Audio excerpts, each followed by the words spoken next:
సుముహూర్తంలో ఒకరినొకరు చూసుకున్న తర్వాత జీలకర్ర బెల్లం పెట్టుకుంటారు.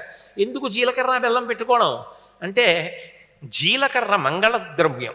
జీలకర్రకు ఒక లక్షణం ఉంది. ఆయుర్వేదంలో జీలకర్ర ఆరోగ్యాన్ని బాగా ఇస్తుంది, జీర్ణశక్తిని ఇస్తుంది.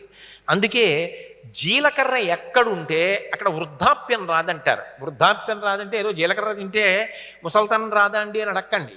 ఆరోగ్యంగా ఉంటాడు అన్నది దానికి ప్రధానమైనటువంటి విశేషం. ఇప్పటికీ కొంచెం పెద్దవాళ్ళు ఉన్న ఇళ్లల్లో ఏదైనా కాస్త కడుపులో తిప్పుతోంది, అంత బాగా జీర్ణమైనట్టు లేదంటే కాస్త జీలకర్ర నవలరా అంటారు.